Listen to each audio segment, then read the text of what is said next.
The conference room aboard the Valkyrie flagship was filled with the soft purple glow of holographic displays.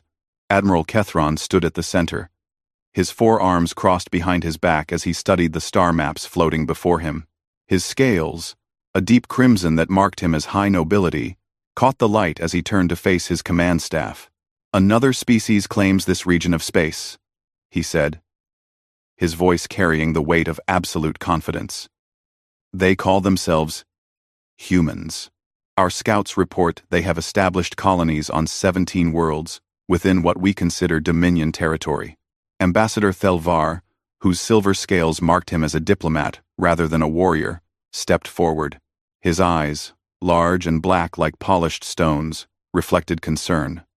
"My Lord Admiral, perhaps we should attempt peaceful negotiations first. Our intelligence is limited regarding this species." Kethron's mandibles clicked together in what passed for laughter among the Valkyrie. "Thelvar, your caution is noted but unnecessary. We have conquered 47 species in the last 2 centuries. Our fleet numbers in the thousands. We control more than 300 systems.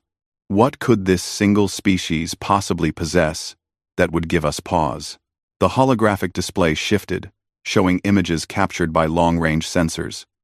The humans appeared remarkably fragile.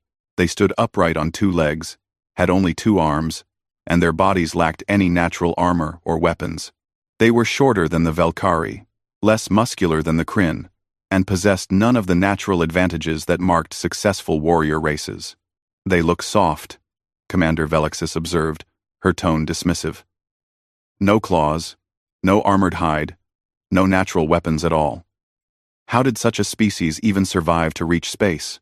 Thelvar pulled up additional data on his personal tablet. "That is precisely what concerns me, Commander. According to our analysis of their public transmissions, humans have been spacefaring for less than 300 years. Yet they have spread across dozens of systems with remarkable speed. Their technology appears advanced in certain areas, particularly in propulsion. And—" "Enough," Kethron interrupted, waving one hand dismissively. "Every species thinks their technology is special. Every species believes they are unique. Then they meet the Dominion, and they learn the truth. Strength comes from numbers, from discipline, from the willingness to dominate. These humans will be no different." The Admiral gestured to the display, bringing up tactical information. "Our forces have been assembling at the border for 3 weeks, 327 warships, including 15 dreadnoughts. We have enough firepower to reduce their colonies to ash. They will see our might and surrender, as all others have done." Thelvar's concern deepened, but he knew better than to push the Admiral too hard. "And if they do not surrender, my lord? Then we will demonstrate the price of defiance," Kethron said coldly. "Send them our standard ultimatum. They have 48 hours to acknowledge Dominion sovereignty over all contested systems and begin evacuating their colonies. If they refuse, we will remove them by force." The message was transmitted within the hour. It was written in the formal style of the Dominion, filled with flowery language about the inevitable march of progress and the benefits of joining the greater galactic community under Valkyrie rule. Beneath the diplomatic words, however, the threat was clear: submit or die. The human response came back in less than 6 hours. Thelvar read it first, his expression growing troubled as he processed the brief message. He brought it to the Admiral immediately. Kethron read the message aloud, his voice dripping with contempt. "To the Valkyrie Dominion, we decline your offer. Human colonies are sovereign territory. Any military action against our citizens will be considered an act of war. We strongly advise you to reconsider your position. You do not understand what you are threatening." End quote. "We considered Ostpingtime." The Admiral crumpled the datapad in one powerful hand. "The arrogance of these creatures. They dare to threaten us? Commander Velixis, how many ships do our scouts indicate they have in the region?" Velixis consulted her tactical display. "Our best estimates suggest no more than 30 vessels, my lord." Most appear to be lightly armed patrol craft and transport ships. We have detected no major military installations, no defense platforms, nothing that would pose a credible threat to our fleet. Then we will teach them a lesson in humility, Kethron decided. We will not wait the full 48 hours. Target the mining colony on the fourth planet of the system they call New Aberdeen. It is far from their core worlds, but valuable enough to demonstrate our seriousness. A surgical strike. We will destroy their orbital facilities and give them one more chance to surrender before we proceed further. Thelvar felt a chill run down his spine. My lord, perhaps we should gather more intelligence first. The humans seemed very confident in their response. What if they have what? Kethron turned to face the ambassador fully, his height advantage making the question feel like a physical threat. Hidden fleets? Secret weapons? Thelvar, you have been a diplomat too long. You see shadows where there is only the posturing of a weak species trying to appear strong. This is a common tactic. They hope to buy time, to make us cautious. But we did not build an empire by being cautious. The fleet moved into position over the next 30 hours.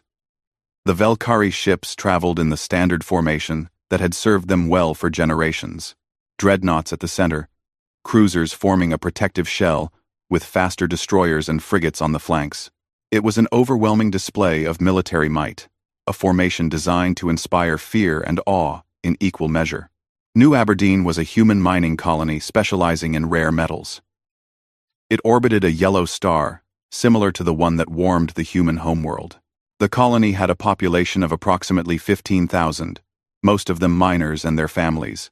From orbit, the Velkari could see the neat clusters of habitation domes, the massive excavation equipment, and the 3 orbital processing stations that refined the ore before shipping it to other human worlds. Commander Velexis reviewed the targeting data one final time. My lord, targeting solutions are locked. We can destroy the orbital stations with minimal loss of life on the surface. The electromagnetic pulse from the explosions will disable most of their ground-based technology. It will be a clear demonstration without excessive casualties. Kethron nodded approvingly. Proceed. And ensure our message is clear. This is what mercy looks like from the Dominion. Next time, we will not be so gentle. The Velkari ships opened fire. Plasma cannons and particle beams lanced through the void, striking the orbital stations with devastating accuracy. The structures, designed for processing ore rather than withstanding military assault, exploded in brilliant flashes of light. Debris rained down into the planet's atmosphere, burning up in streaks of fire that could be seen from the surface. On the ground, alarms blared throughout the colony. The colonists ran for shelters, families clutching each other as the reality of war came crashing down upon their peaceful world. The electromagnetic pulses did indeed disable most electronic systems, plunging the colony into darkness and silence. From the flagship, Kethron watched the destruction with satisfaction. Transmit another message to the human authorities. Tell them, this is just the beginning. Tell them we will return in 72 hours for their formal surrender. If they refuse, we will target a more populated world. But as the Velkari fleet began to withdraw to a holding position at the edge of the system, something unexpected happened. A new signal cut through all frequencies, overriding the Velkari communication systems with ease. The voice that spoke was human, male, and utterly calm. Velkari fleet, this is Rear Admiral Marcus Wright of the United Human Space Forces. You have attacked a civilian colony without provocation. You have killed 42 human citizens. This is an act of war. We are dispatching the UHSF Eternal Resolve to your position. You are ordered to remain in this system and prepare to surrender your vessels. Any attempt to flee or to cause further harm to human civilians will result in the complete destruction of your fleet. The signal cut out as abruptly as it had appeared. For a moment, silence filled the Velkari flagship's bridge. Then, Kethron began to laugh, a harsh sound that echoed off the metal walls. The audacity! They send one ship against our fleet of over 300? They demand our surrender? He turned to his tactical officer. How long until this eternal resolve arrives? The officer consulted his instruments, confusion evident in his expression. My lord, I am detecting unusual spatial distortions approximately 3 light-years away. If these readings are correct, the ship is traveling at... No, this cannot be right. The speed indicated is impossible. Show me, Kethron commanded. The main display lit up with sensor data. The readings showed something massive moving through space at speeds that exceeded Velkari faster than light technology by orders of magnitude.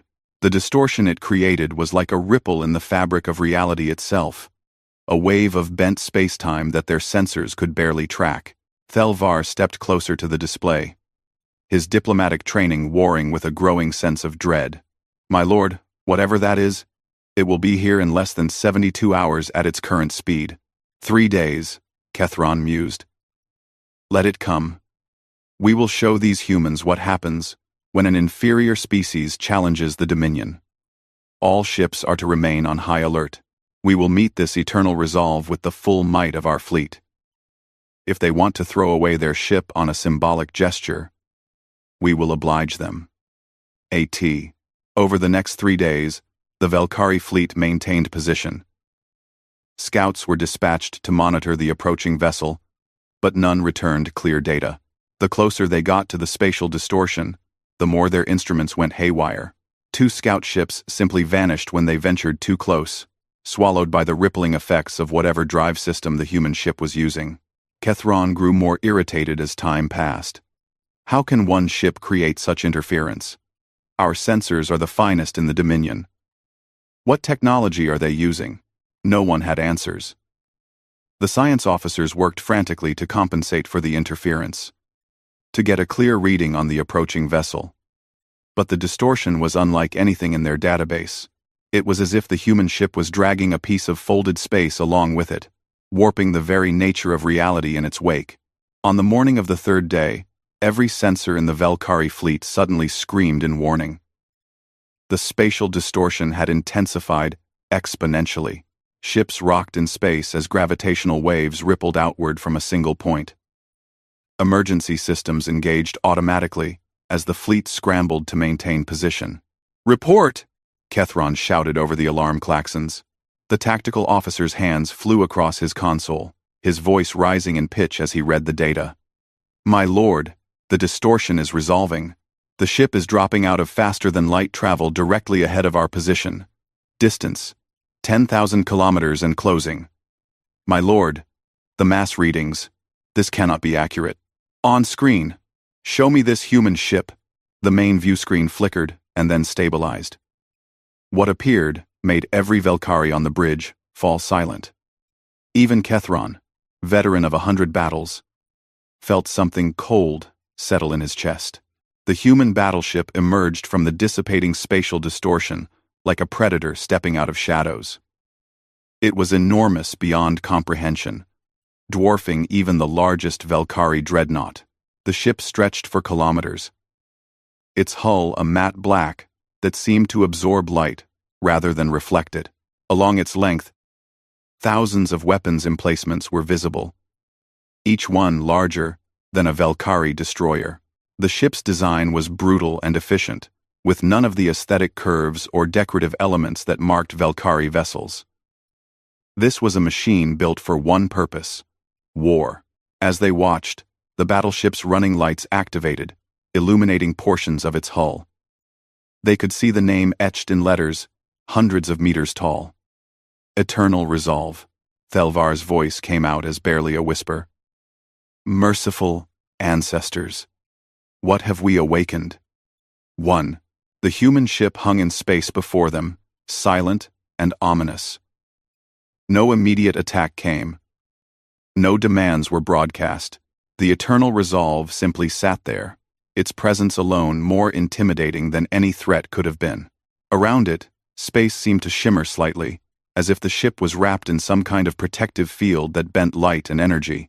Commander Velixes broke the silence, her voice shaking slightly. My lord, Our tactical computers are attempting to calculate the ship's capabilities based on its energy signature. The power output we are reading exceeds our entire fleet combined. The ship's defensive fields are unlike anything in our technology database. And, my lord, we are detecting what appear to be fighter launch bays, large enough to deploy craft the size of our cruisers. Kethron stared at the screen, his mind racing. His pride warred with the growing realization that he had made a terrible mistake. One ship. The humans had sent one ship, but that ship was a monster that made his fleet look like a collection of toys. The communication system activated again. The same calm human voice from before. Valkyrie fleet. This is the UHSF Eternal Resolve. You are surrounded by weapon systems that can destroy your entire force in minutes. This is your only opportunity to surrender. Power down your weapons and prepare to be boarded. You will be taken into custody and returned to your government, along with our formal declaration of war. Or you can choose to fight, and we will send your wreckage home instead. You have 5 minutes to decide. Choose wisely. The line went dead. 5 minutes. The humans were giving them 5 minutes to surrender an entire fleet to a single ship. The arrogance of it should have been insulting. But as Kethron looked at that massive black vessel hanging in space like a sword of judgment, he felt something he had never experienced in his entire military career. He felt fear. The 5 minutes stretched like hours. On the bridge of the Valkyrie flagship, nobody moved. Every eye was fixed on the massive human battleship that dominated their view screens. The Eternal Resolve simply floated there, patient and utterly confident, like a predator that knew its prey had nowhere to run. Admiral Kethron's mind raced through possibilities. His entire career had been built on the principle of overwhelming force. The Valkyrie Dominion had always won through superior numbers and coordinated attacks. 300 ships against one should be an easy victory, regardless of size difference. But something about this situation felt fundamentally wrong. Tactical analysis, he ordered, his voice steadier than he felt. Give me options for attack patterns. Commander Velexis worked her console, but her movements were hesitant. My lord, our computers are having difficulty generating reliable attack vectors. The human ship's energy signature is interfering with our targeting systems. Additionally, the defensive field surrounding the vessel is reading at power levels that suggest it could withstand significant bombardment. How significant? Velexis swallowed hard. If our models are correct, my lord, the shields could potentially absorb the combined firepower of our entire fleet for an extended period. Perhaps hours. And that is assuming the field does not have some form of regenerative capability, which our sensors suggest it might. Thelvar approached the admiral, keeping his voice low. My lord, perhaps we should consider their offer. We could surrender, allow ourselves to be taken into custody, and buy time for the Dominion to prepare a proper response. This is clearly not a typical engagement. Surrender? Kethron's voice rose. You suggest I surrender over 300 warships to a single enemy vessel without even testing their capabilities? Do you know what that would do to the Dominion's reputation? Every species we have conquered would see it as weakness. Rebellions would erupt across dozens of systems. Better than losing the entire fleet, my lord, Thelvar argued quietly. If we fight and lose, the result is the same, except we will have no survivors to report what we learned. Kethron turned away from the ambassador, his jaw set. We will not surrender. But neither will we be reckless. Velexis, prepare the fleet for defensive formation. Delta 7. All dreadnoughts to the front. Overlapping shields. We will probe their defenses with a limited strike. Let us see if this human monster can truly stand against Valkyrie firepower. The fleet began to move, ships sliding into new positions with practiced efficiency. The 15 dreadnoughts formed the front line, their shields linking together to create a unified barrier. Behind them, cruisers and destroyers arranged themselves for maximum fire coverage. It was a formation designed to concentrate overwhelming firepower on a single target, while maintaining strong defensive capabilities. From the bridge of the Eternal Resolve, Captain Elizabeth Chen watched the Valkyrie fleet reorganize. She sat in her command chair, a simple, elevated seat in the center of a bridge that looked more like a war room than the decorated spaces common to alien vessels. Screens covered every wall, displaying tactical data, ship status, and views from hundreds of external cameras. Her crew worked in silence. Each officer focused on their station. "They are not going to surrender," her tactical officer observed. Lieutenant Commander James Park had served with Chen for 7 years and could read enemy behavior patterns with eerie accuracy. "Defensive formation. Trying to feel us out. Expected," Chen replied calmly. "They have never faced anything like us. They are operating on assumptions based on their previous conquests.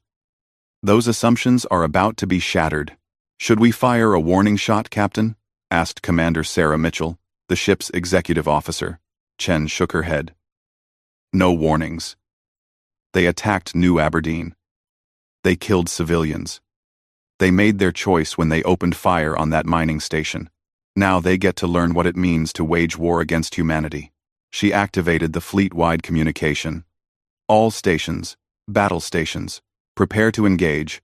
Rules of engagement are weapons free on my command. Primary targets are the dreadnoughts.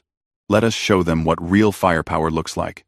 In the Valkyrie fleet, sensors detected the change immediately. The Eternal Resolve's power output had just tripled. Energy was flowing to weapon systems that made their sensors scream warnings. The defensive field around the ship intensified, creating a visible shimmer in the space around it. "They are preparing to attack," Velixis shouted. "All ships, raise shields to maximum. Charge weapons. Wait for my command." Kethron ordered. "Let them fire first. I want to see what we are dealing with." What happened next would be recorded in Valkyrie history as the moment their empire learned true fear. The Eternal Resolve did not fire all its weapons at once. That would come later. Instead, Captain Chen ordered a demonstration.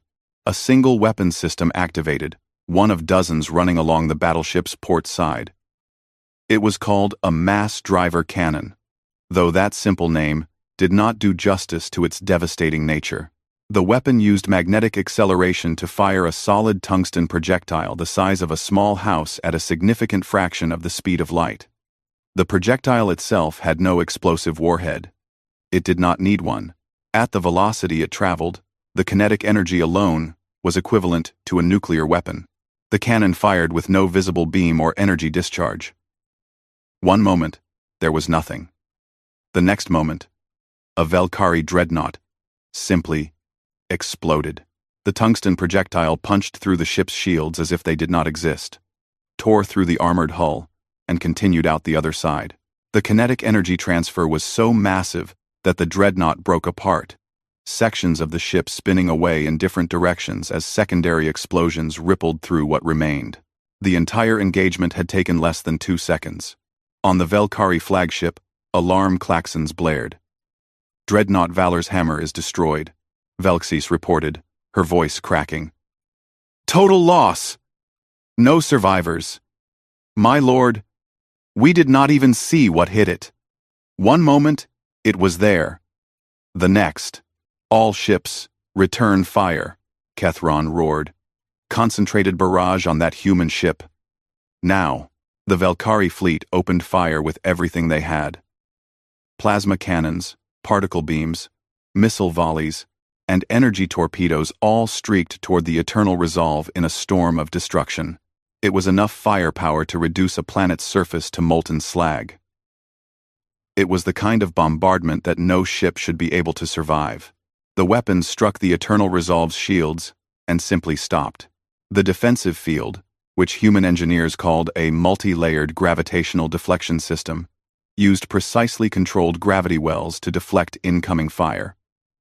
Solid projectiles were pulled off course. Energy weapons were dispersed across the field's surface, their power dissipating harmlessly. Missiles were caught in gravitational eddies and torn apart before they could detonate. Not a single shot reached the battleship's hull. Impossible. Velexis whispered, staring at her tactical display. Our entire fleet's opening salvo, and we caused 0 damage. 0. Their shields did not even flicker. On the Eternal Resolve, Chen watched the display with satisfaction. Their weapons are impressive. For their technology level, she commented. But they are using directed energy and conventional projectiles. Our shields were designed to stop weaponry. Much more advanced than this. Should we demonstrate our point defense systems, Captain? Park asked. Not yet. Let us respond to their salvo with one of our own. Target the dreadnoughts. Fire broadside. Weapons batteries 1 through 10. Spread the fire. The human battleship's port side lit up as 10 separate weapons. Batteries opened fire simultaneously. These were not the massive mass driver cannon from before. These were plasma lance batteries, human-designed energy weapons that focused superheated plasma into tight beams with devastating cutting power. 10 beams of brilliant blue-white energy lanced across space. Each beam was as thick as a Valkyrie cruiser and burned with the heat of a small star. They crossed the distance between the fleets in an instant. 7 more Valkyrie dreadnoughts simply ceased to exist. The plasma lances cut through their shields and armor like they were paper. Ships were sliced in half, their internal sections exposed to vacuum before massive explosions consumed what remained. 2 other dreadnoughts were hit but not destroyed, their shields collapsing and their hulls scored with massive burn scars that vented atmosphere and crew into space. In less than 10 seconds, the Valkyrie had lost 8 of their 15 dreadnoughts. Pull back! Pull back! Kethron was shouting now, his composure cracking. All ships scatter. Do not maintain formation. Evasive maneuvers. But scattering was exactly what Chen wanted them to do. A compact formation, even one taking heavy losses, could still concentrate fire and potentially overwhelm even the Eternal Resolve's powerful shields, given enough time. A scattered fleet was just individual targets waiting to be eliminated. They are breaking formation, Mitchell reported. Orders, Captain? Deploy the Javelin frigates, Chen ordered. Along the Eternal Resolve's flanks, massive launch bays opened. From within, smaller ships emerged. The Valkyrie sensors immediately flagged them as frigates based on their size, but even these smaller vessels were larger than Valkyrie destroyers. There were 20 of them, and they moved with a speed and agility that seemed impossible for ships of their mass. The Javelin-class frigates were humanity's fast attack craft. Each one was armed with torpedo systems, rapid-fire plasma cannons, and their own shield generators. They scattered across the battlefield like a pack of wolves, targeting the fleeing Valkyrie ships. A Valkyrie cruiser tried to run, pushing its engines to maximum. A Javelin frigate pursued with casual ease, closing the distance in seconds. The frigate fired a single torpedo. The weapon was not like the slow-moving missiles the Valkyrie used. This was a supercavitating plasma torpedo that created its own bubble in space-time, allowing it to travel at speeds approaching light speed. The torpedo struck the fleeing cruiser's engines. The explosion was devastating. The entire rear section of the ship vaporized, and the momentum carried the front section forward, tumbling and trailing debris. This scene repeated itself across the battlefield. Wherever Valkyrie ships fled, human frigates hunted them down. The speed difference was so great that escape was impossible. The Valkyrie weapons could barely track the human ships, let alone hit them. Commander Velexis was crying now, tears streaming down her scaled face as she watched her fleet being systematically destroyed. We have lost 90 ships, she reported, her voice hollow. 90 ships in less than 10 minutes. My lord, we must retreat. We must get word back to the Dominion. But Kethron was staring at the main screen, watching as another cruiser exploded. His mind had finally accepted what his pride had refused to see. This was not a battle. This was an execution. How? He asked quietly. Thelvar, who had been silent throughout the engagement, finally spoke. Because we assumed they were like us, my lord. We assumed they reached space recently, and were therefore primitive. But what if they did not reach space recently? What if they have been spacefaring much longer than we realized, and the signals we intercepted were from their expansion, not their origin? It does not matter now, Kethron said, his voice dead. Open a channel to the human ship. Wide broadcast. Let them all hear. The communication system activated. Kethron's voice, once so proud and commanding, now carried the weight of defeat. Human vessel Eternal Resolve, this is Admiral Kethron of the Valkyrie Dominion. We surrender. Cease fire. Please, cease fire. We yield. On the Eternal Resolve's bridge, Chen raised her hand. All units. Cease fire. Hold positions. The battlefield fell silent. The human ships stopped their pursuit, though they remained between the Valkyrie fleet and any potential escape routes. Debris from destroyed ships drifted through space, along with the bodies of thousands of Valkyrie crew members. Chen activated her communication system. Admiral Kethron, your surrender is accepted. You and your fleet will remain in this system. You will power down all weapons systems and submit to boarding parties. Any ship that attempts to flee will be destroyed. Any act of aggression will result in the immediate destruction of your flagship. Is this understood? Yes, Kethron replied, his voice barely audible. It is understood. Good. One more thing, Admiral. You attacked New Aberdeen. You killed 42 human civilians, including 8 children. I want you to understand something very clearly. This demonstration you have witnessed today represents a tiny fraction of humanity's military capability. The Eternal Resolve is 40 years old. We have newer ships, bigger ships. Every human colony is protected by defense platforms that could reduce your homeworld to asteroid fragments. Every human citizen is considered sacred, and their deaths demand justice. Chen's voice grew colder. You came to our space believing you were predators. You thought we were prey. You learned today that you are neither. You are a warning. You will return to your dominion, and you will tell them what happened here. The line cut off, leaving Kethron standing on his bridge, surrounded by the wreckage of his pride. Around him, his crew worked in silence to comply with the human demands, powering down weapons and preparing for boarding. Thelvar approached the Admiral one last time. My lord, perhaps this is for the best. We will survive to carry this knowledge home. The Dominion must know what we face. Kethron nodded slowly, staring at the image of the Eternal Resolve on his screen. The massive battleship hung in space like a monument to human power, its black hull seeming to absorb all light and hope. In that moment, Kethron said quietly, when I first saw that ship, I knew our destruction was inevitable. I simply refused to believe it. I convinced myself that size did not matter, that our numbers would prevail. But I was wrong. I was so terribly wrong. He turned away from the screen, unable to look at it any longer. Prepare the fleet for boarding. We don't do them, and pray that the humans are more merciful than we would have been in their position. The boarding craft that approached the Valkyrie flagship did not look like any shuttle the aliens had seen before. It was angular and heavily armored, with weapon mounts visible along its hull.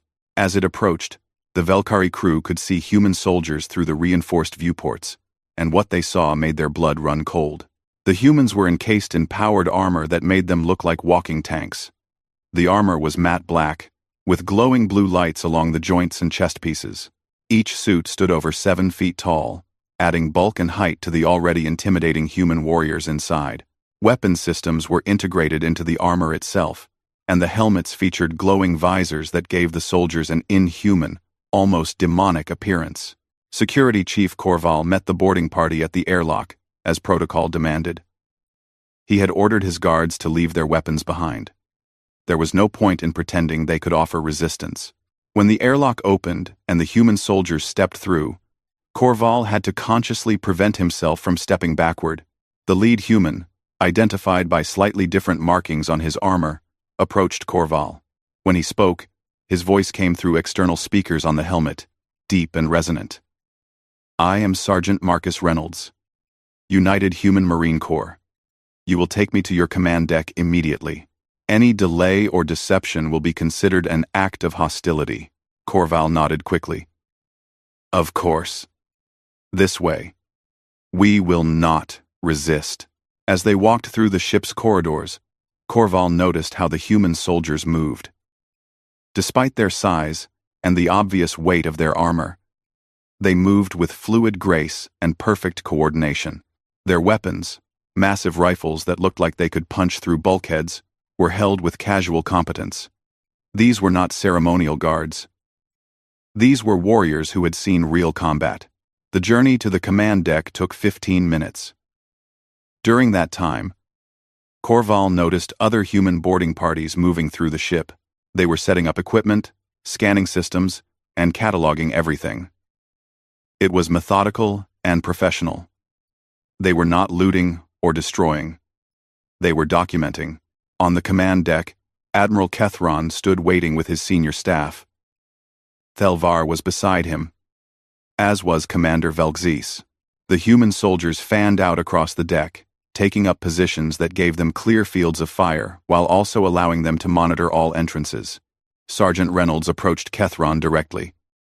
Admiral Kethron, I am authorized to inform you that this vessel and your entire fleet are now under the custody of the United Human Space Forces.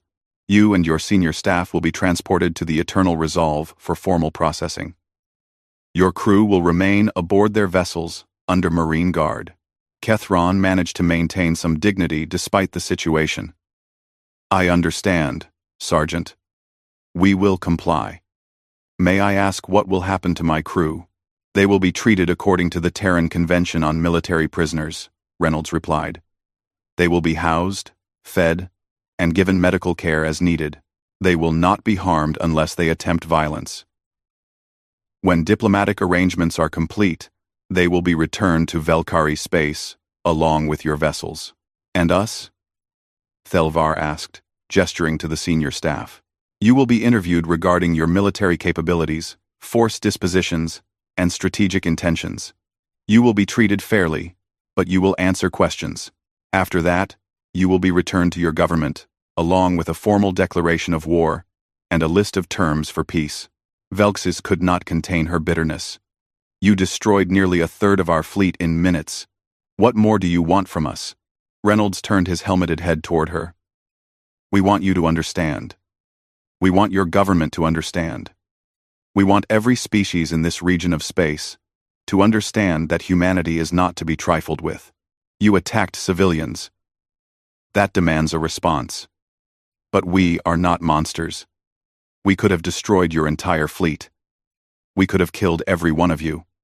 We chose not to. Remember that. The admiral and his staff were escorted to the boarding craft. As they lifted off from the flagship, Kethron looked out the viewport at his fleet. Human ships were everywhere now, frigates and smaller craft moving between the Velkari vessels. He could see Marines boarding each ship, taking control with the same efficient professionalism. The journey to the Eternal Resolve took only a few minutes. But for Kethron, it felt much longer. As they approached the massive human battleship, the sheer scale of it became even more apparent. The boarding craft was heading toward one of the smaller docking bays, and even that bay was enormous, large enough to hold several Velkari destroyers. They landed in a bay that was spotlessly clean and precisely organized. Human crew members moved about their duties with practiced efficiency. Equipment was stowed properly. Safety markings were clearly visible. Everything spoke of discipline and order.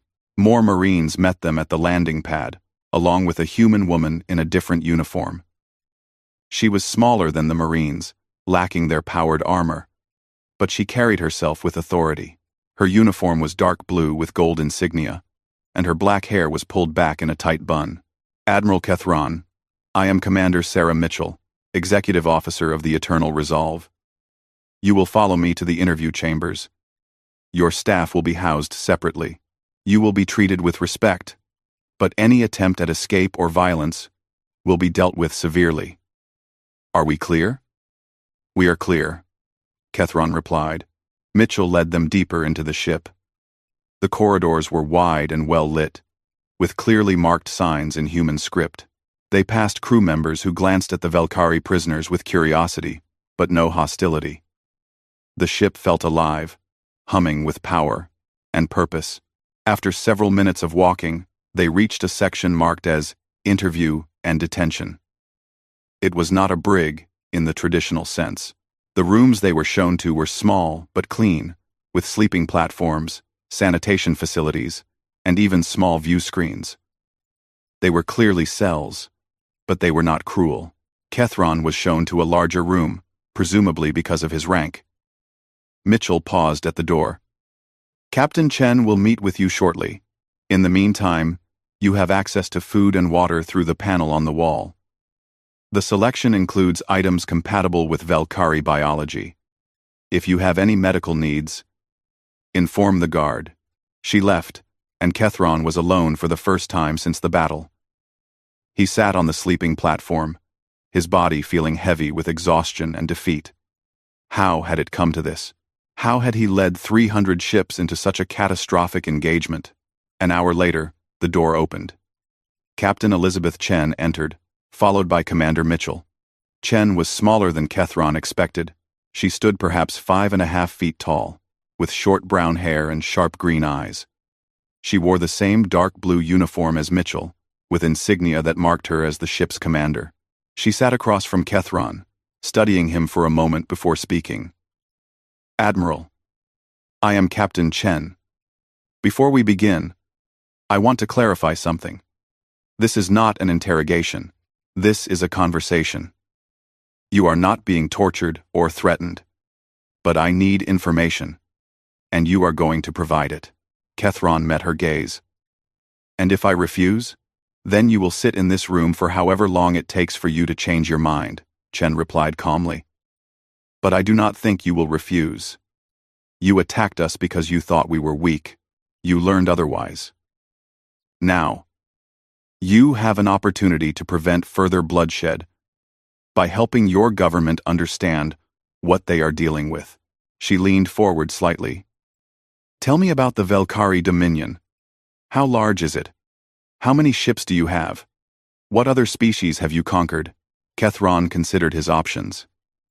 He could refuse, but Chen was right. What purpose would it serve? The humans had demonstrated overwhelming military superiority. If they wanted to destroy the Dominion, they probably could. Perhaps honest communication was the only way to prevent total war. The Dominion controls 317 systems, he began slowly. We have a total military force of approximately 4,000 warships, though most are smaller vessels like destroyers and frigates. We have 47 species under our rule, most of them conquered within the last 2 centuries. Chen made notes on a tablet. How did you conquer them? What was your strategy? Overwhelming force and intimidation, Kethron admitted. We would arrive with large fleets, demonstrate our power, and offer terms. Most species surrendered, rather than face destruction. Those who resisted were defeated through attrition. We have never faced an enemy with technological superiority. Until now, Mitchell added quietly. Until now, Kethron agreed. Captain Chen, may I ask you something? You may ask. I will decide if I answer. How long has humanity been spacefaring? Truly? Our intelligence suggested you were a young species, new to the stars. But your technology, it is far beyond anything we have encountered. Chen smiled slightly. Our intelligence suggested you thought that. It worked in our favor. Humanity has been traveling space for almost 300 years. As your initial assessment indicated, what you failed to understand is what those 300 years involved. She stood and walked to the viewport, looking out at the stars. Humans have been fighting each other for thousands of years, Admiral. We perfected warfare long before we reached space. We fought with sticks and stones, then bronze and iron, then gunpowder and nuclear weapons. We nearly destroyed ourselves multiple times, When we finally reached space, we brought all that knowledge, all that terrible expertise with us. Chen turned back to face Kethron. We spent the first century in space fighting among ourselves. Nation against nation. Corporation against corporation. Ideology against ideology. We fought in asteroid belts and around gas giants. We learned how to wage war in 3 dimensions across vast distances. We developed weapons and tactics specifically designed for space combat. Only in the last century did we finally unite as a species. So you have been preparing for war this entire time, Kethron said, understanding dawning. We have been preparing for anything, Chen corrected. When we finally ventured beyond our local systems and began encountering other species, we made a collective decision. We would seek peace, we would offer friendship and cooperation. But we would never, ever be vulnerable. Every colony is defended. Every ship is armed. Every human citizen knows that their military will respond to threats with overwhelming force.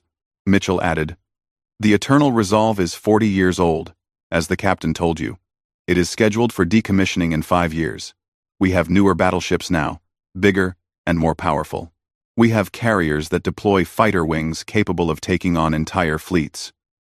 We have planet-side defense platforms that can create energy shields around entire worlds.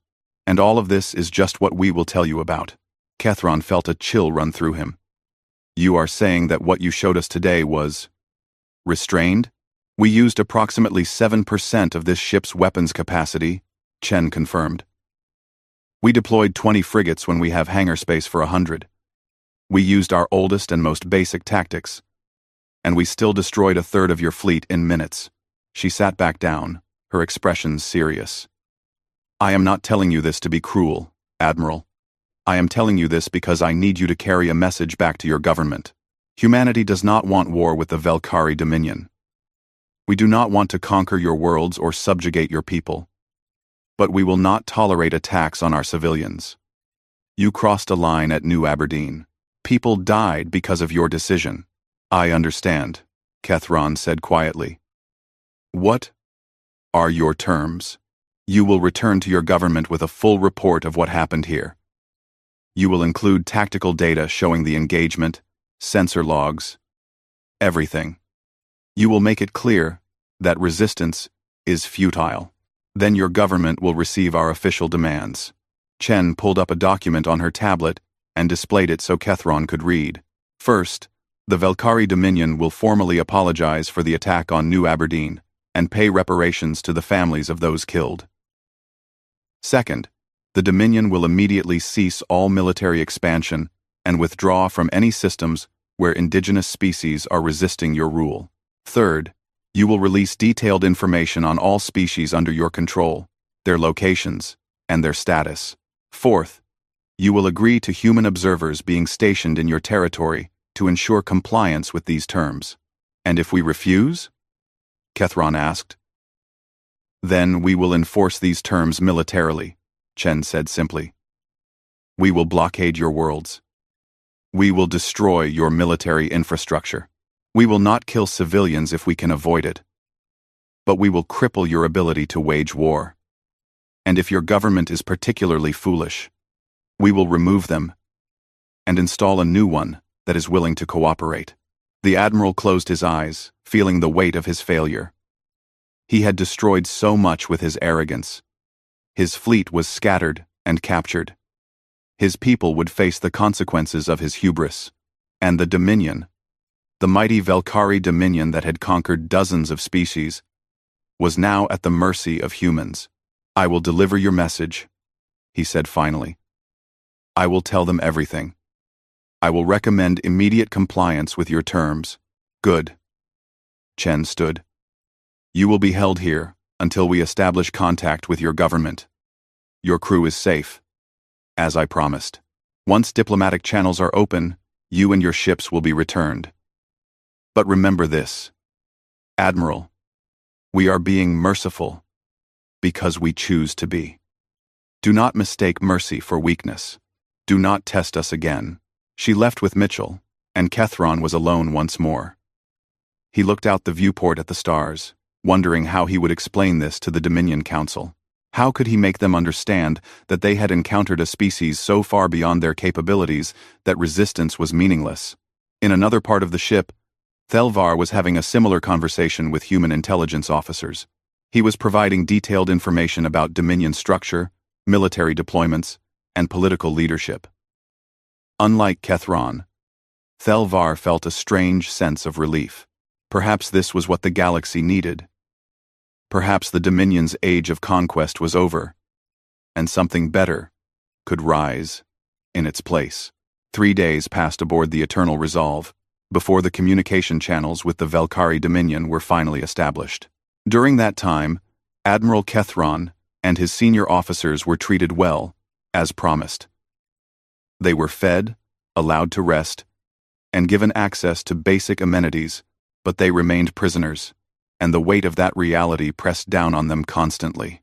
On the 4th day, Commander Mitchell came to Kethron's quarters. "Admiral, we have established contact with your government. The Dominion Council wishes to speak with you. Captain Chen will be present during the conversation, along with human diplomatic staff. You will be allowed to give your report, but we will be monitoring everything said." Kethron followed Mitchell to a communications room. It was a large space with a central holographic projector and several observation stations. Captain Chen was already there, along with 2 other humans in different uniforms. One was a woman with gray hair and formal diplomatic attire. The other was a man in military uniform with more elaborate insignia than Chen wore. "Admiral Kethron," the woman said, extending her hand in the human gesture of greeting. "I am Ambassador Sarah Martinez, representing the United Human Government. This is Admiral Marcus Wright, commander of the Human Third Fleet." Kethron recognized the name. Wright was the human who had sent the warning before the Eternal Resolve arrived. He was taller than Chen, with short gray hair and a weathered face that spoke of long years in military service. His eyes were hard and calculating. "The connection is ready," a technician announced. The holographic projector activated, and suddenly the room was filled with the images of the Velkhari Dominion Council. There were 7 of them, representing the 7 major clan families that ruled the Dominion. Supreme Counselor Varthek sat at the center, his golden scales marking him as the highest authority. His face showed barely controlled rage. "Kethron," Varthek's voice boomed through the speakers. "You were sent with 327 ships to secure a handful of primitive colonies. Instead, you have allowed over 100 vessels to be destroyed and the remainder captured. Explain yourself." Kethron felt his shame deepen, but he forced himself to speak clearly. "Supreme Counselor, honored council members, what I am about to report will sound impossible. I ask that you review the tactical data we are transmitting alongside this conversation. The species we encountered is not primitive. They are far more advanced than any species the Dominion has ever faced." He took a breath and continued. "The humans sent a single ship to engage our fleet. That ship, the Eternal Resolve, is larger than one of our city stations. Its weapons destroyed 8 of our dreadnoughts in the first exchange. Its shields absorbed our entire fleet's bombardment without taking damage.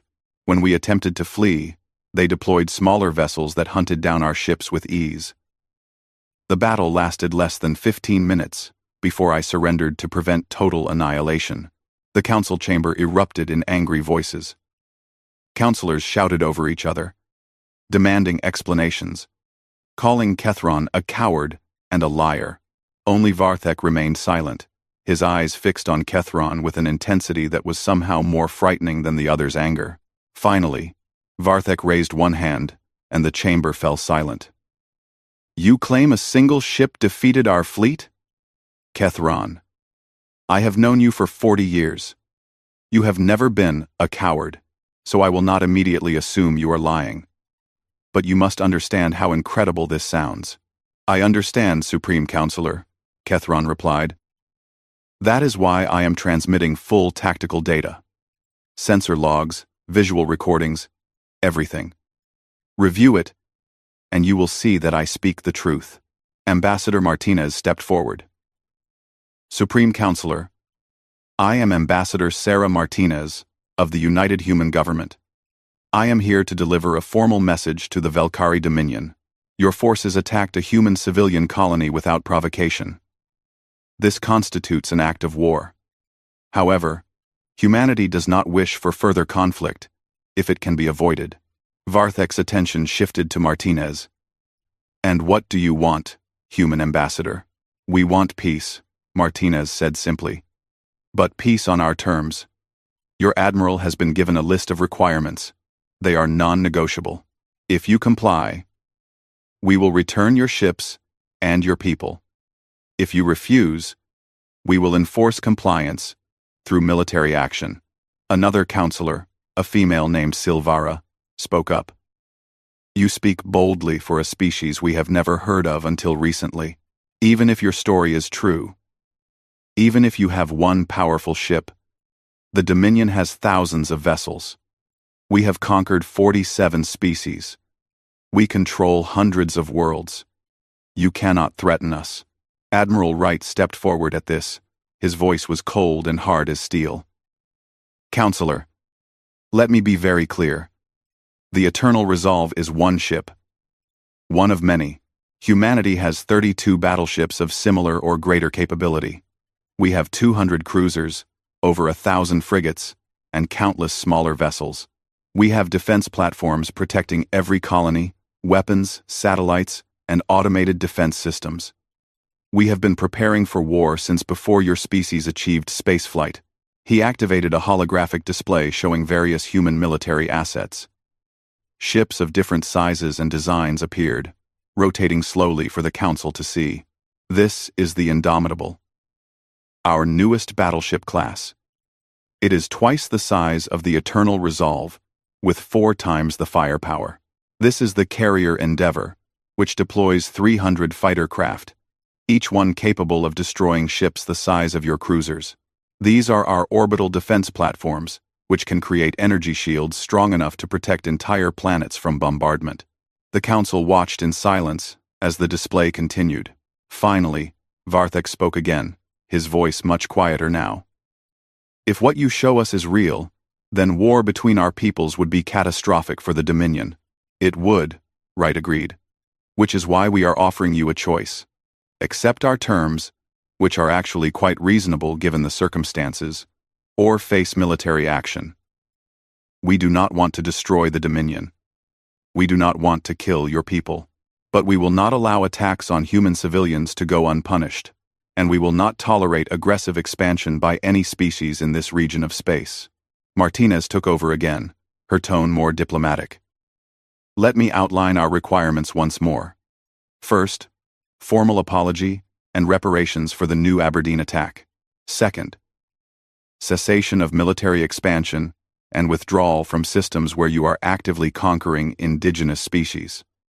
Third, detailed information on all species under your control so we can assess their situations. Fourth, acceptance of human observers to ensure compliance. In return," she continued, "we offer you peace. We will not attack your core worlds. We will not interfere with your internal governance. We will even offer trade agreements and technology exchanges, provided you demonstrate good faith. Think of this not as defeat, but as an opportunity to transform the Dominion into something better." Counselor Silvara looked like she wanted to argue, but Varthek silenced her with a gesture. The Supreme Counselor studied the humans for a long moment, then turned his attention back to Kethron. "Admiral, you have served the Dominion faithfully for your entire life. I need your honest assessment. If we refuse these terms and go to war with humanity, what is the likely outcome?" "2?" Kethron met his leader's gaze directly. "Supreme Counselor, I watched our finest ships torn apart like they were made of paper. I saw weapons that make our most advanced systems look primitive. I stood aboard a human battleship that could house our entire population of Capital City inside its hull, and they told me, directly, that all of this represents old technology, that they have newer and more powerful weapons they did not even deploy against us. He paused, gathering his courage. If we go to war with humanity, we will lose. Not eventually. Not after a long struggle. We will lose quickly and decisively. They will destroy our fleets, blockade our worlds, and dismantle our military infrastructure. They might be merciful and spare civilians, or they might not. But the Dominion as we know it will cease to exist. The council chamber fell completely silent. Several councillors looked shocked. Others looked angry. Varthek simply looked tired. Admiral Wright, Varthek said, if we were to agree to your terms, how would the process work? Wright's expression softened slightly. First, you would make a formal declaration accepting the peace terms. Then, we would begin the process of returning your captured ships and crews. Human observers would be stationed at agreed-upon locations within your territory. We would establish regular diplomatic contact and begin discussing the specifics of your withdrawal from conquered territories. The withdrawal will take time, Varthek noted. Some of the species we control have no functional government of their own anymore. Simply abandoning them would cause chaos. We understand that, Martinez said. We are not asking you to create chaos. We are asking you to begin a process of decolonization. Work with the species under your control to establish independent governments. We will provide assistance if needed. The goal is not to punish the Dominion, but to create a more stable and peaceful region of space. Thelvar had been brought to the communications room as well, standing in the background. Now he stepped forward. Supreme Counselor, may I speak? Varthek looked surprised but nodded. I have spent the last 3 days talking with human diplomatic staff, Thelvar said. I have learned much about their history and their philosophy. They are not conquerors. They do not seek to dominate others. But they are absolutely committed to protecting their own people and preventing others from aggressive expansion. What they offer us is not surrender, but transformation. The Dominion could become a legitimate government respected by other species, rather than an empire maintained by fear. End quote. Silvara interrupted. You speak as if you have been converted to their cause. Thelvar, have you forgotten your loyalty to the Dominion? I have not forgotten. Thelvar replied calmly. I am thinking of what is best for our people. Continuing our current path will lead to war with humanity. And we will lose. Accepting their terms gives us a chance to survive, and perhaps even prosper. Varthek raised his hand again, silencing the brewing argument. He looked at each of his fellow counselors in turn, then back at the humans. We will need time to discuss this among ourselves. Give us 1 cycle to deliberate, and we will provide our answer. 24 hours, Wright said. You have 24 hours. If we do not receive an acceptable response in that time, we will assume you have chosen war, and we will act accordingly. The connection terminated, leaving the humans and their Velkari prisoners in the communications room. Kethron felt drained, as if the weight of the entire conversation had been pressing down on him physically. Captain Chen approached him. You gave them good advice, Admiral. Let us hope they are wise enough to take it. If they are not, Kethron asked quietly, then a lot of people on both sides will die unnecessarily. Chen replied. War is always wasteful. It solves problems through destruction rather than construction. But if your government forces our hand, we will do what we must. The next 24 hours were the longest of Kethron's life. He was returned to his quarters, where he could do nothing but wait and think about what would happen. Would the council accept the terms? Or would pride and tradition drive them to reject humanity's offer? He thought about his family back on the homeworld. His mate, his offspring, his clan brothers. If war came, would they be safe? The humans claimed they did not target civilians, but war had a way of spreading destruction far beyond military targets. He thought about the 47 species under Dominion control. Many of them had been conquered during his career. He had led fleets that destroyed their defenses and forced their surrender. He had believed, truly believed, that he was bringing them into a greater civilization. Now, he wondered if he had simply been a tool of oppression. Finally, with just 1 hour remaining in the deadline, Commander Mitchell came to his quarters. "Admiral, the Council has transmitted their response. Captain Chen wants you present when we review it." Kethron followed her back to the communications room. The human command staff was already assembled. Captain Chen stood at the center, reading from a data tablet. She looked up as Kethron entered. "Your council has accepted our terms," she announced. "The Dominion formally apologizes for the attack on New Aberdeen and agrees to pay reparations. They commit to ceasing military expansion and beginning a process of decolonization. They agree to human observers and diplomatic presence within Dominion space." Kethron felt relief wash over him. "They agreed to everything?" "There are some caveats and requests for clarifications," Ambassador Martinez said, stepping forward with her own tablet. "They want to negotiate the specific timeline for withdrawal from various systems. They want assurances about non-interference in their internal affairs. They want to discuss the scope and authority of human observers. But the core elements are accepted." "This is good news," Admiral Wright said. "It means we can avoid further bloodshed. Admiral Kethron, your ships will be returned to you within the week. Your crews will be released. You and your senior staff will be transported back to Dominion space, along with our diplomatic team, to begin formal negotiations." Kethron bowed his head in acknowledgement. "Thank you, Admiral. And I am sorry for what happened at New Aberdeen. It was wrong." Chen walked over to stand in front of him. "Admiral, war makes monsters of us all sometimes. What matters is what we do after. You convinced your council to choose peace. That took courage. Remember that." Over the next several days, preparations were made for the return of the Velkari fleet. Human Marines withdrew from the captured ships, leaving them under the control of their original crews. Supplies were provided, repairs were made to damaged vessels, and detailed instructions were given for the journey home. The day before departure, Kethron was given a tour of the Eternal Resolve by Captain Chen herself. She showed him the massive hangar bays, the engineering sections that powered the great ship, the weapons batteries that had destroyed his fleet so easily. She wanted him to truly understand what he was dealing with. "This ship is scheduled to be decommissioned," Chen told him as they stood in one of the observation decks, looking out at the fleet of Velkari vessels preparing to depart. "In 5 years, it will be retired and eventually dismantled. We will replace it with newer designs. That is how quickly human military technology advances." "A sobering thought," Kethron replied. "Captain, may I ask you something personal?" "You may ask. Do you enjoy this? The power?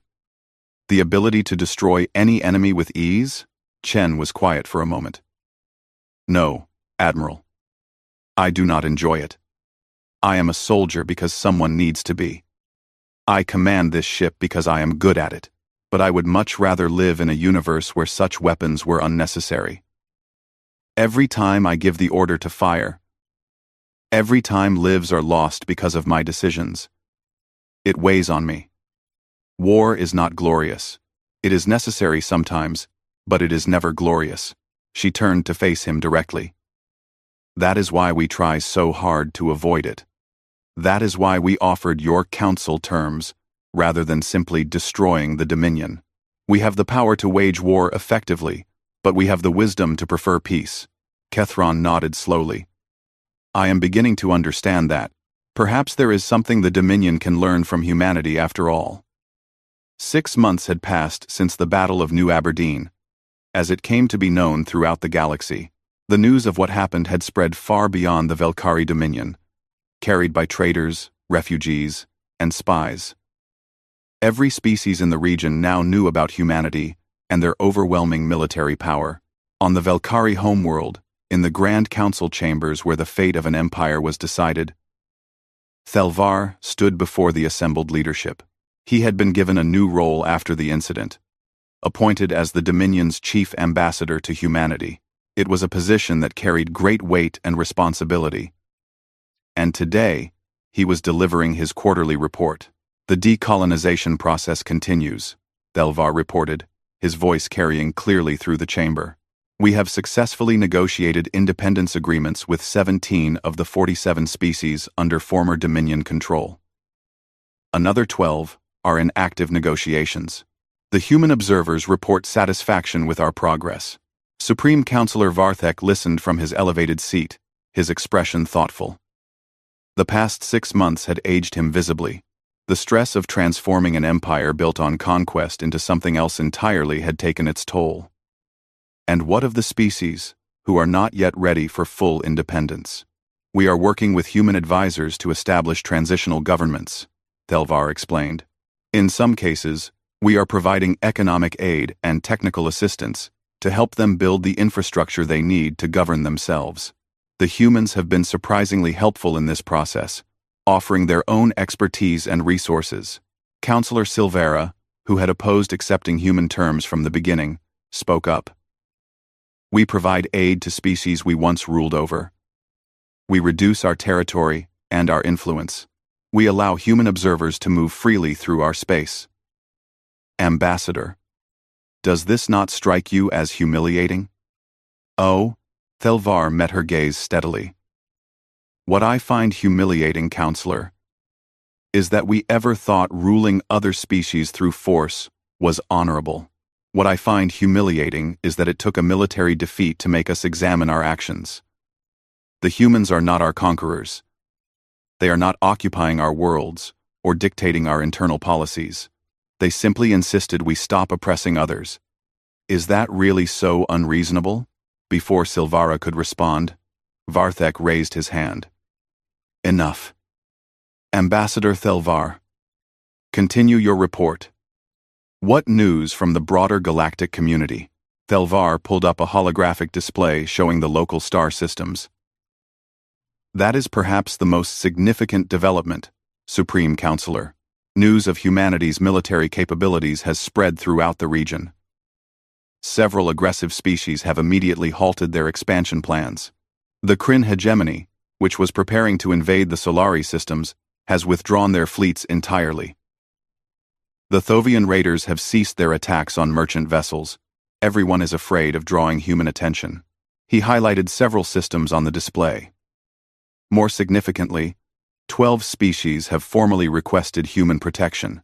They have asked for defense agreements, for human military presence in their space, for the security that comes from being under humanity's umbrella.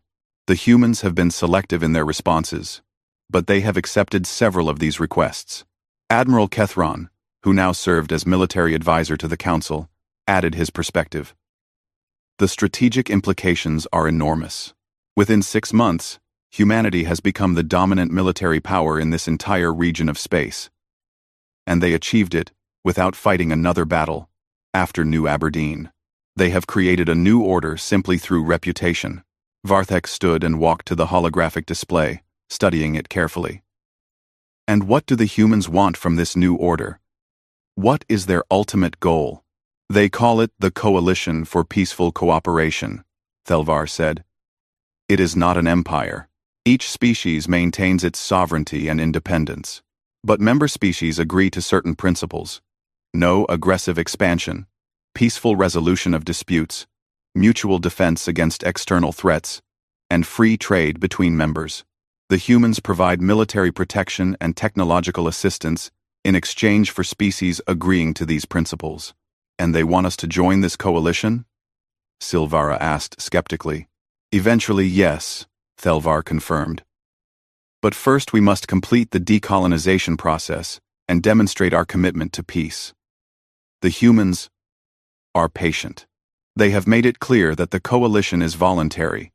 No one will be forced to join. But the benefits of membership are significant. Kethron pulled up tactical data. From a military perspective, joining the coalition would actually strengthen our security. We would have access to human military technology through trade agreements. We would be protected by their defense network. And we would no longer need to maintain such large military forces. which would free up enormous economic resources for other purposes. Varthek returned to his seat, his expression contemplative. 6 months ago, I would have rejected such an arrangement as unacceptable. The proud Velkari Dominion, joining a coalition led by a species we had never heard of, it would have seemed like surrender. But I am older now, perhaps wiser. Tell me honestly, Ambassador, what is your recommendation? Thelvar took a deep breath. Supreme Counselor, honored council members, I have spent the last 6 months working closely with human diplomatic and military personnel. I have visited their colonies, studied their government, and observed how they interact with other species. What I have learned is that humanity is not interested in empire. They genuinely want to create a peaceful and stable region of space. He gestured to the display. Look at what has happened in just 6 months. Aggressive expansion has stopped. Piracy has decreased. Trade is increasing. Species that were mortal enemies are now in negotiations because humans are mediating their disputes. The humans have brought order to chaos, and they did it not through conquest, but through strength, combined with restraint. My recommendation, Thelvar continued, is that we embrace this new reality. We complete the decolonization process with full commitment. We apply to join the coalition as soon as we are eligible. We transform the Dominion from an empire built on conquest into a legitimate government that other species respect. This is not defeat. This is evolution. The council chamber erupted in discussion. Some councillors supported Thelvar's recommendation enthusiastically. Others remained skeptical. The debate continued for hours, with passionate arguments on both sides. Finally, Varthek called for order. We will not decide this today, but we will continue moving forward with the decolonization process. We will maintain positive relations with humanity, and we will keep the option of coalition membership under serious consideration. Meanwhile, far across the galaxy, in the human colony on New Aberdeen that had been attacked 6 months ago, reconstruction was nearly complete. The orbital processing stations had been rebuilt, better than before. The colony had received additional defensive platforms to ensure such an attack could never happen again. In the colony's central administration building, Governor Patricia Morrison met with Captain Elizabeth Chen, who had taken personal interest in the colony's recovery. Chen had visited several times over the past months, checking on the reconstruction and meeting with the families of those who had died in the attack. The memorial will be completed next week, Morrison said, showing Chen the plans. 42 names engraved in stone, with a view of the stars they lived and died under.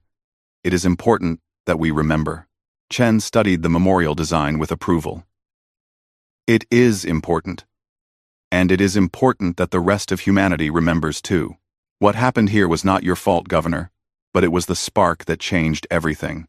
Do you ever wonder if we overreacted? Morrison asked quietly. The Velkari killed 42 people, and we responded by destroying over 100 of their ships. Was that proportional? We destroyed ships, not cities, Chen replied. We gave them every opportunity to surrender. And more importantly, our response sent a message that has prevented further violence. How many lives have been saved because other aggressive species now think twice before attacking anyone? The Kryn hegemony was preparing to invade the Solari systems. That would have killed millions, but they called off the invasion. Because they saw what happened here. She turned to face Morrison directly. Governor, I cannot speak for every human or every decision our government makes, but I can tell you that the policy we followed was not about revenge. It was about establishing a clear boundary. We will not tolerate attacks on civilians. We will respond with overwhelming force. But we will also show mercy to those who surrender and work with us toward peace. That combination of strength and restraint is what has created this new stability. Morrison nodded slowly. I suppose you are right. It is just hard sometimes. Knowing that so much came from such tragedy here. That is the nature of turning points, Chen said. They often come from tragedy. But what matters is what we build from them. In another part of the galaxy, on a space station that served as the headquarters for the newly formed Coalition for Peaceful Cooperation, Ambassador Sarah Martinez presided over a meeting of representatives from 23 different species. It was a chaotic gathering, with beings of wildly different appearances and communication styles, all trying to work together. A representative of the Solari, a species of crystalline beings who communicated through light patterns, was speaking through a translation device. "We formally request admission to the Coalition. Our worlds are vulnerable to larger, aggressive species. We need the protection that membership would provide." End quote. A Kryn representative, whose species had been one of those aggressive powers before learning about humanity, interjected. "The Solari were a target of our expansion plans before we learned of human military capabilities. We formally withdraw all territorial claims to their systems and support their admission to the Coalition." Martinez made notes on her tablet. "The Solari application will be reviewed by the Coalition Council. As you know, admission requires agreement from a majority of current members and a commitment to the Coalition Charter. The process typically takes several weeks." A representative from a small species called the Vex spoke up, their voice nervous. "Ambassador Martinez, what happens if a species outside the Coalition attacks one of our worlds? Will humanity really come to our defense?" "Yes," Martinez said simply. "That is the core promise of the Coalition. An attack on any member is treated as an attack on all members. Humanity has committed significant military resources to Coalition defense.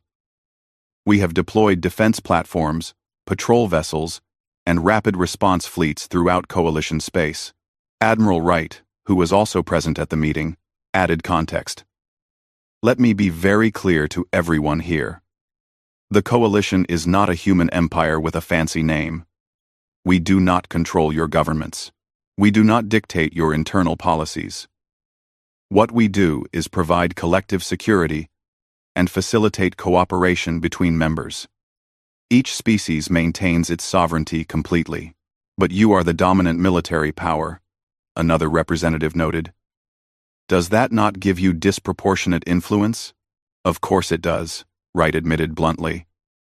"Military power always confers political influence.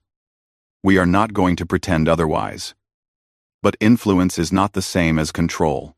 Yes, when there are disputes, our opinion carries weight. Yes, when there are threats, we are the ones who respond most effectively. But we have worked hard to build a system where smaller species have a voice and where decisions are made collectively when possible."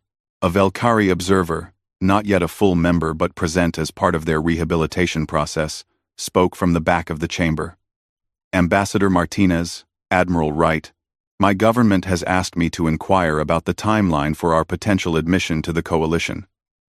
We are completing the decolonization process and wish to know what steps remain." Martinez consulted her notes. "The Velkari Dominion has made excellent progress. 17 species have achieved independence, with more on the way. Human observers report genuine commitment to the process. Once decolonization is complete and a probationary period is satisfied, your application for membership will be seriously considered. I would estimate perhaps 2 more years before admission is realistic." 2 years, the Velkari observer repeated. "That seems both a long time and surprisingly short, given what we did." "It is a fair timeline," Wright said. "You are demonstrating real change. That matters more than speed.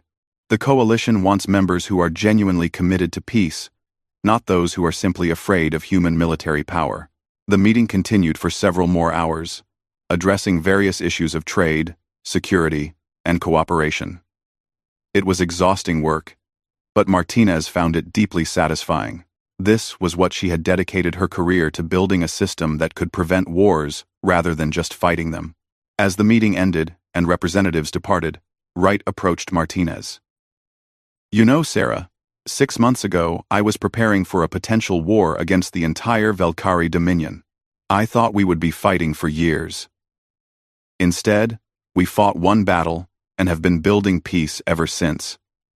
It is remarkable how things turned out." That battle at New Aberdeen was decisive, Martinez agreed. But what made it truly effective was what we did afterward. We did not gloat. We did not demand unconditional surrender. We offered terms that allowed the Valkyrie to maintain their dignity while changing their behavior. That is the key to converting enemies into partners. Wright looked out the viewport at the stars. I wonder what the next challenge will be. The galaxy is a big place. There are other aggressive species out there, other potential threats. We cannot stop them all with just one battle and a reputation. No, Martinez agreed. But we have established a model that works. Strength combined with restraint. Clear boundaries combined with genuine opportunities for cooperation. As long as we maintain that balance, I think we can handle whatever comes. Back on the Eternal Resolve, which continued its patrol duties in the region, Captain Chen received a message from Earth. It was from the United Human Space Forces Command, informing her that the Eternal Resolve had been selected for an extended deployment. Rather than being decommissioned in 5 years as originally planned, the ship would serve as the flagship for coalition operations for at least another decade. Chen read the message with mixed feelings. Part of her had looked forward to retirement, to stepping away from military service and finding a quieter life. But another part of her recognized the importance of what they were building. The Eternal Resolve had become a symbol, not just of human military power, but of humanity's commitment to protecting others. She called Commander Mitchell to her ready room. We have new orders. Extended deployment as coalition flagship. How do you think the crew will take the news? Mitchell smiled. I think most of them will be pleased, Captain. We have become something important. This ship scared the hell out of the Valkyrie, but now it represents security for dozens of species who would otherwise be vulnerable. That is a mission worth extending our service for. I agree, Chen said. Prepare a ship-wide announcement. I will address the crew this evening. That evening, Chen stood on the bridge and activated the internal communication system. Her image and voice were broadcast to every section of the massive ship, reaching the thousands of crew members who kept the Eternal Resolve operational. This is the captain, she began. 6 months ago, we engaged the Valkyrie fleet at New Aberdeen. It was a decisive victory that demonstrated human military superiority and prevented a wider war. But what has happened since that battle is more important than the battle itself. We have helped build something new in this region of space. A coalition of species working together for mutual defense and peaceful cooperation. She paused, looking around the bridge at her officers. I have just received orders extending our deployment. The Eternal Resolve will serve as the coalition flagship for at least 10 more years. I know some of you may have hoped for different assignments, for transfers back to Earth, for an end to long patrol duties. But I am asking you to embrace this mission. We are not just a warship anymore. We are a symbol of what humanity represents. Strength, protection, and the willingness to stand up for those who cannot stand up for themselves. Our presence here prevents wars, she continued. Our reputation stops aggressive species from preying on weaker ones. Our commitment to the coalition creates stability where there was chaos. This is important work. Perhaps the most important work any of us will ever do. I am proud to serve with you, and I am proud of what we have accomplished together. The ship-wide system crackled with applause and cheers from various sections. The crew, it seemed, understood the importance of their mission. On the Valkyrie homeworld, former Admiral Kethron sat in his private quarters, writing in a journal that would later be published and become required reading in Valkyrie schools. He wrote about his experiences, about the battle, about meeting the humans, and about the lessons he had learned. He wrote, "In that moment, when I first saw their battleship, when the Eternal Resolve dropped out of faster-than-light travel and hung in space before our fleet, like a dark god of war, I knew our destruction was inevitable. I knew that everything we had built, everything we believed about our dominance, was about to be shattered. But I was wrong about what that destruction would mean. Yes, they destroyed our ships. Yes, they shattered our military power. and forced us to change our ways. But they did not destroy us as a people. They did not conquer our worlds or enslave our population. Instead, they destroyed our arrogance. They destroyed our belief that might makes right. They destroyed our empire. But in doing so, they gave us the chance to become something better. 6 months later, I look at what the Dominion is becoming, and I feel something I never expected. Hope. We are releasing species we once conquered. We are building relationships based on cooperation rather than domination. We are learning to be part of a community rather than rulers of an empire. This transformation is painful, but it is necessary. The humans taught us that true strength is not just the ability to destroy, but the wisdom to show restraint. They could have annihilated us. They chose mercy instead, and in that mercy, they gave us the opportunity to evolve into a civilization we can actually be proud of. He paused in his writing, looking out his window at the stars. Somewhere out there, the Eternal Resolve continued its patrol. Somewhere out there, human ships protected species who would otherwise be vulnerable. Somewhere out there, the new order that had begun with one devastating battle continued to grow and strengthen. Kethron returned to his journal and wrote one final entry for the day. They say that history is written by the victors, but sometimes, the truly remarkable victors are those who win not just battles, but the peace that follows. Humanity won both, and in doing so, they changed our entire region of the galaxy. We saw their battleship, and in that moment, we knew our old way of life was ending. What we did not know, what we could not have imagined, was that this ending would be the beginning of something far better. The galaxy continued to turn. Species that had once been enemies began to trade and cooperate. Conflicts that would have led to war were resolved through negotiation. And through it all, the human ships patrolled the space lanes, silent guardians of a peace they had fought one battle to create, and countless diplomatic hours to maintain. The age of conquest in that region of space had ended, not because the conquerors were defeated by someone stronger, though that had certainly happened. It ended because humanity offered something better than endless cycles of domination and rebellion. They offered security, stability, and the chance for species to determine their own futures without fear.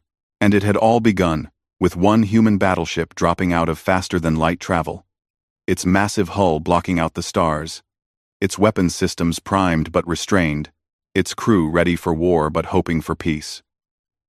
The Valkyrie had glimpsed that ship and known their destruction was clear. What they had not known, could not have known, was that their destruction would be the foundation of their salvation.